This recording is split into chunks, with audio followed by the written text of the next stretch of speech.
Hola, buenos días.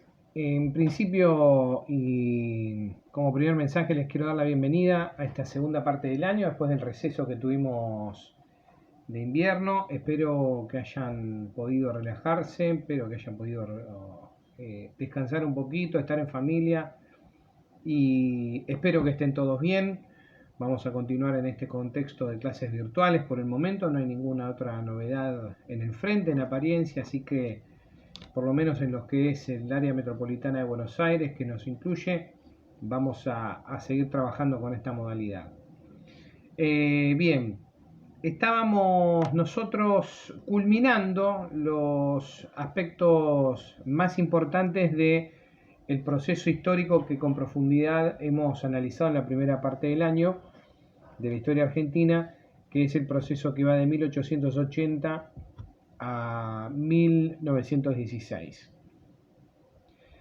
Hemos visto, bueno, muchísimas situaciones que acontecieron en este momento en el que la historia oficial señala en que se funda el Estado, se funda la nación y se crea el Estado Nacional como tal. Eh, entonces, para culminar este capítulo, vamos a incluir un elemento fundamental, un elemento decisivo de este proceso, que tiene que ver con un partido político, la creación, la fundación de un partido político eh, en 1889, que fue la Unión Cívica Radical. La Unión Cívica Radical que se funda en el contexto de pleno dominio, de pleno apogeo del poder conservador en la Argentina, que se había consolidado a partir de 1879, recuerden ustedes, con la llamada conquista del desierto, cuya consecuencia fue un reparto de tierras absolutamente injusto e indiscriminado entre los sectores más poderosos, o mejor dicho, entre las familias más poderosas, más acomodadas económicamente de la Argentina. Y también a partir de que asume la presidencia en 1880 Julio Argentino Roca, que había sido el militar que había comandado esa conquista del desierto llamada, como ministro de guerra del gobierno de Nicolás Avellaneda. Habíamos hablado también de que el orden conservador mantuvo su poder a partir del control absoluto de los cargos estatales, del control absoluto de los manejos del Estado, en beneficio económico y político de los sectores más elitistas del país, de los sectores más concentrados, de aquellos que poseían la mayor parte de la riqueza y que además controlaban el sector agroexportador de la Argentina. De hecho, hemos definido de una manera muy amplia lo que fue el modelo agroexportador cuando hablamos del modelo económico de este periodo de la historia. El control de los cargos de gobierno tenía que ver con que las elecciones eran fraudulentas, algo de esto ya también habíamos visto. Era muy famoso, o fueron muy famosas las prácticas de fraude electoral a partir de la conformación de colegios electorales integrados solamente por miembros de el partido oficialista, es decir, del partido conservador, llamado en ese momento Partido Autonomista Nacional, cuyas raíces estaban en el mitrismo porteño, ¿no? Este control que se hacía tenía situaciones que verdaderamente resultaban abusivas en cuanto a las prácticas electorales, ¿sí? Tenemos que decir que las elecciones no eran obligatorias, ¿sí? El voto era cantado, ¿sí? Y la situación hacía que fuera muy proclive la situación de la elección a favorecer al partido oficialista, porque además las mesas electorales se constituían solamente con fiscales del partido oficialista. Los partidos opositores no podían tener fiscales en las mesas. Y cuando la oposición quería participar de eso, se armaban verdaderas bataholas que terminaban con, por ejemplo, muchas veces, levantar las mesas electorales y llevarlas a otro lugar.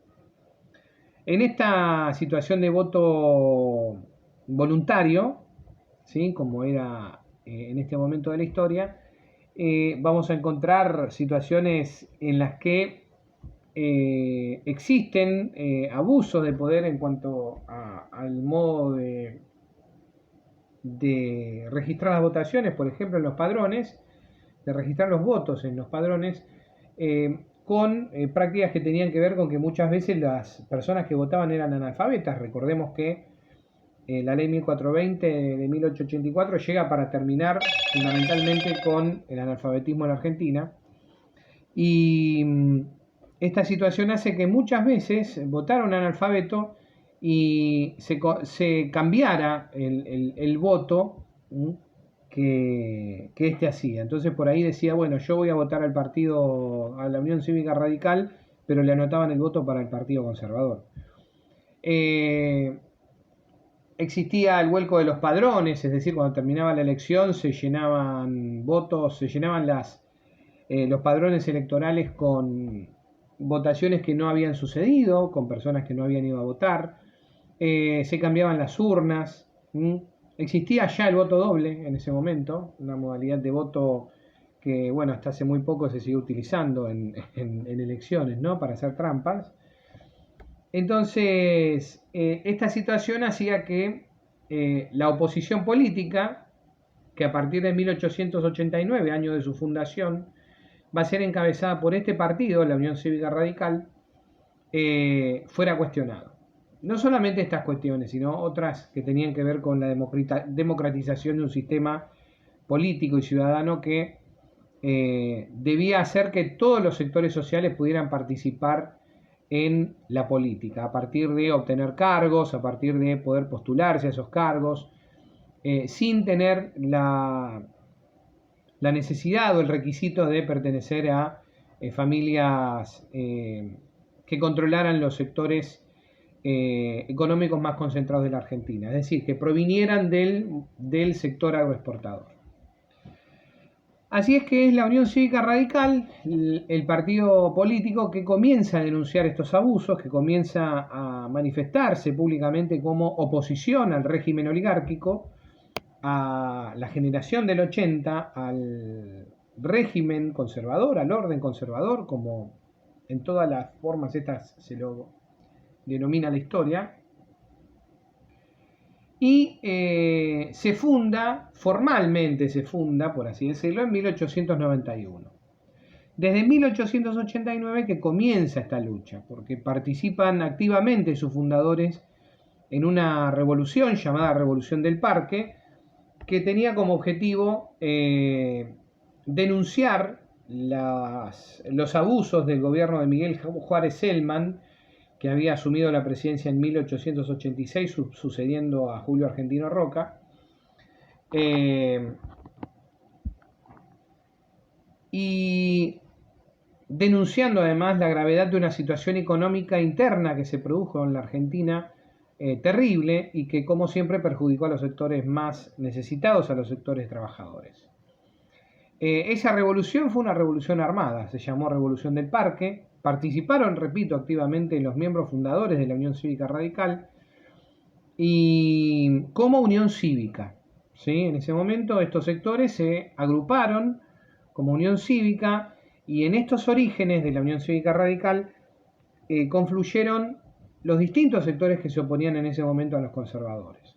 Entre ellos estaban algunos sectores liberales, no tan de derecha, por así decirlo, de ese momento, el federalismo, algunos sectores nacionalistas, que veían en las prácticas fraudulentas del voto una forma de negar la participación política de todos los sectores de la sociedad. También los sectores católicos, ¿sí? Muchos sectores que provenían del mitrismo, ¿sí? Recordemos que el mitrismo se separa del Partido Autonomista Nacional para ser parte de la formación de la Unión Cívica por las intenciones que tenía Bartolomé Mitre justamente de volver a ocupar la presidencia de la Nación. Estos sectores políticos entonces son los que confluyen en esta oposición que se produce contra los sectores conservadores y se produce la Revolución del Parque, que fracasa, ¿sí? Fracasa. El partido el partido oficialista, ¿sí? Con todo el poder que le daba, el control que hacía de las fuerzas policiales y del ejército, fue demasiado para estos miembros armados, opositores, entusiastas, que se opusieron a estas prácticas, como decía yo antes, de ignorar absolutamente a los sectores mayoritarios de la sociedad para la participación política y su reconocimiento como individuos de derecho, como sucedía en la época, y sucumbieron ante el poder tremendo de ese ejército. Sin embargo, Juárez Celman queda muy debilitado ante esta situación, queda denunciado, queda expuesto a la sociedad y debe renunciar, ¿sí? Asume en 1890 la presidencia quien era su vicepresidente, Carlos Pellegrini, quien finaliza el mandato de Juárez Celman en 1892. En ese momento de la historia los cargos de gobierno, ¿sí?, duraban 6 años. ¿Sí? El presidente duraba en su ejercicio 6 años. Bien, en este lapso entonces es que se forma la Unión Cívica Radical. Hay un paso previo, la Unión Cívica se divide, ¿sí?, se divide en Unión Cívica Nacional, que son los sectores mitristas y liberales los que van a formar este partido político de muy efímera existencia, y la Unión Cívica Radical por otro lado se va a formar con una base de sustento ideológico que tenía que ver con la defensa de los derechos de los sectores mayoritarios de la sociedad y con el acceso a la participación política justamente de esos mismos sectores. Como oposición política, se negaba a practicar o a participar, mejor dicho, de las prácticas fraudulentas. De hecho, no participaron en elecciones generales en varios de los periodos posteriores a su fundación, a pesar de ser denunciantes, porque justamente no querían ser parte de este tipo de fraude, que era título en los diarios, ¿sí? Era muy común en un título de un diario ver que el fraude le daba la victoria a un partido político en algún lugar del país, ¿sí? El fraude le dio la victoria a tal candidato en tal provincia. Una situación que se va a repetir después en la llamada década infame de la historia argentina a partir de 1930, cuando después de la caída del radicalismo, justamente en 1930, por el primer golpe de Estado, nuevamente los sectores oligárquicos y conservadores vuelven a tomar el poder en la Argentina. Veamos entonces de qué se trata la Unión Cívica Radical. Un poco más profundamente, digamos que su fundador es Leandro N. Alem. Leandro N. Alem, un militante político apasionadísimo,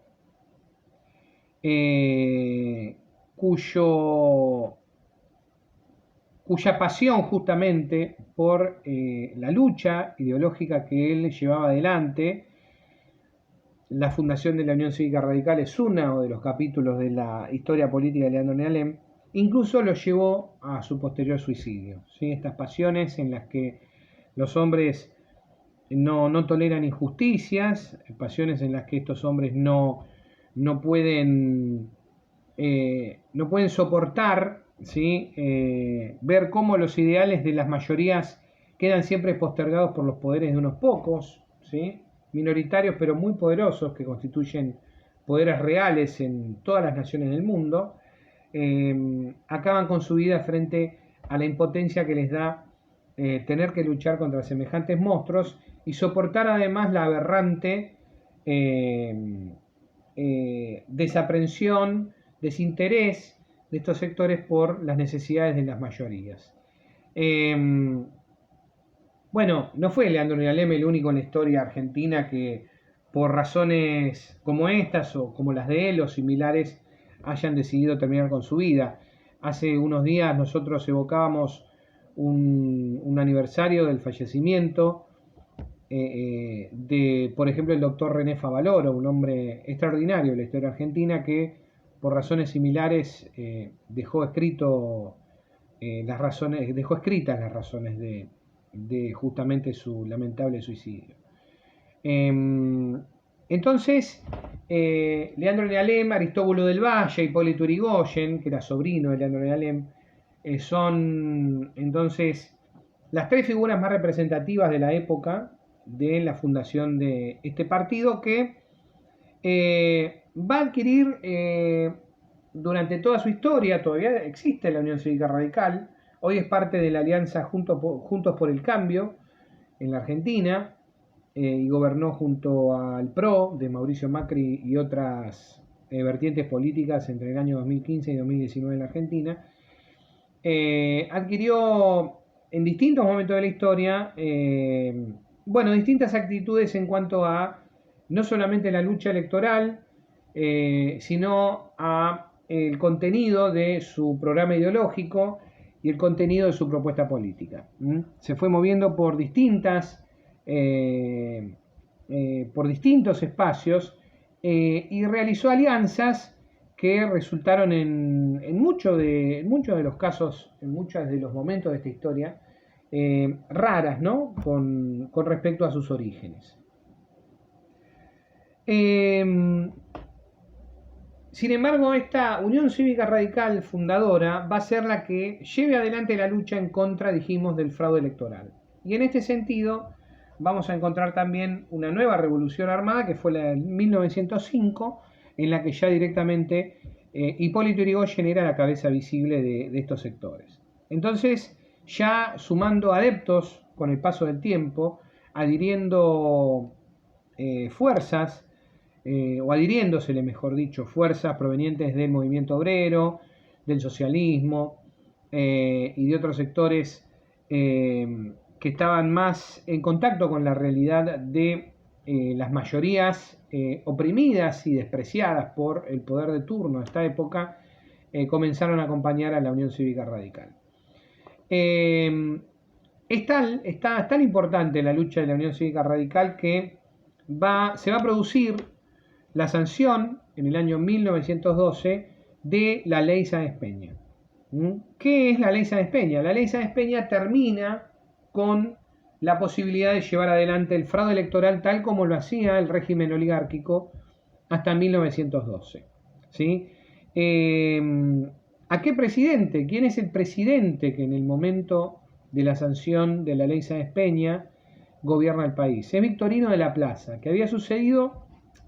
es Roque Sáenz Peña, que había sucedido en el poder a José Figueroa Alcorta en 1910. Es Roque Sáenz Peña entonces el que escucha, ¿sí?, las voces opositoras y comienza a dar lugar a un reformismo conservador, ¿sí?, que va a llevar justamente a la sanción de esta ley emblemática, histórica, fundamental en la historia argentina, que justamente es la ley que lleva su apellido.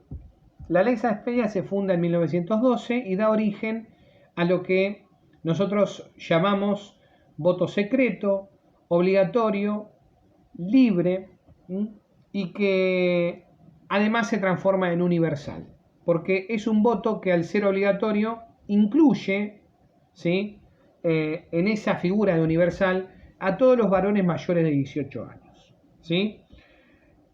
Por lo tanto, no es tan universal.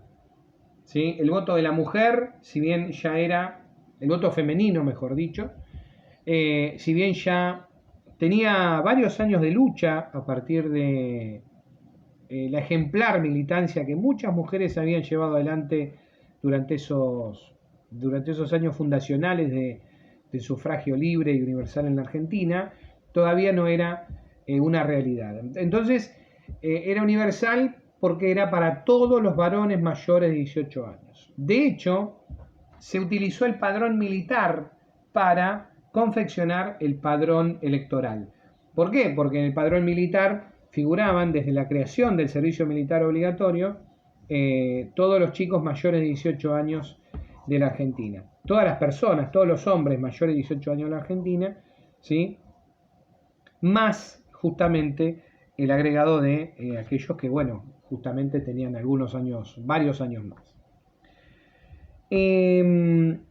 La Ley Sáenz Peña entonces establece, por así decirlo, en la época el fin del fraude electoral, pero sin embargo restringió el voto, si bien amplió las bases electorales en la Argentina y amplió, ¿sí?, las bases de la participación política en la Argentina. De hecho, se dice que cuando asume el poder Hipólito Yrigoyen, después de ganar las elecciones de 1916, en la Argentina nace lo que se llama democracia de masas, ¿sí? Que va a tener su gran impulso y su momento de auge y expansión durante el peronismo, el primer peronismo de Perón a partir de 1946. Esto que llamó democracia de masas, es decir, la mayor parte, ¿sí?, de los sectores y de todos los sectores sociales de la Argentina incluidos en un sistema democrático y participando activamente de él.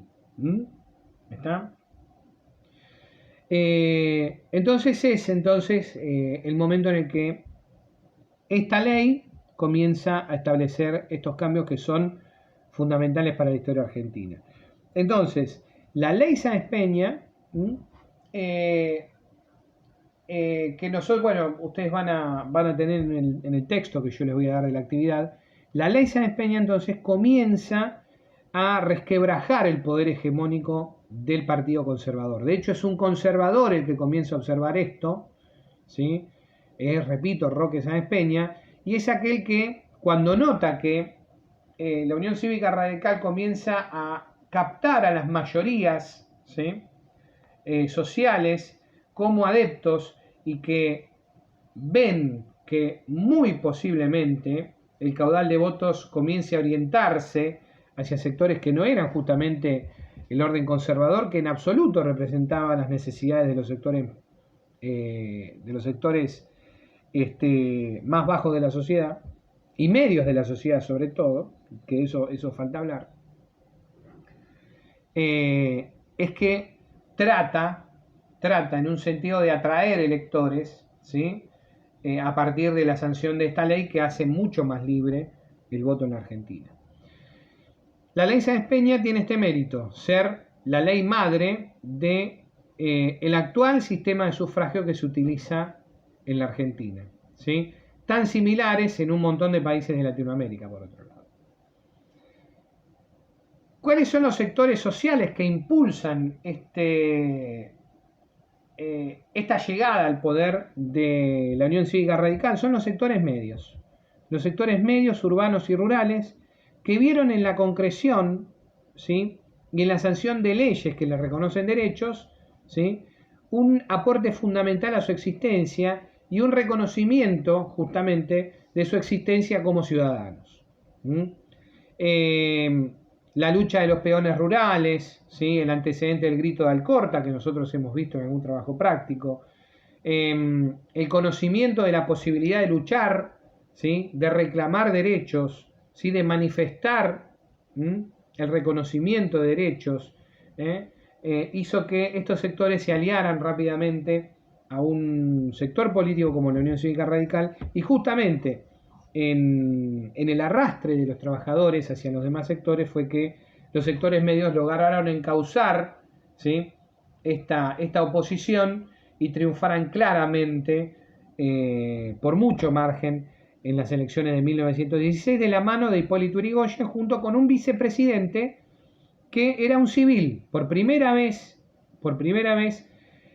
un cargo ejecutivo de la nación era ocupado por un ciudadano común, por un civil, ¿sí? El Pidio González era policía, ¿sí?, antes de ser vicepresidente de la nación, y fue el que acompañó a Hipólito Yrigoyen en su gobierno hasta 1922.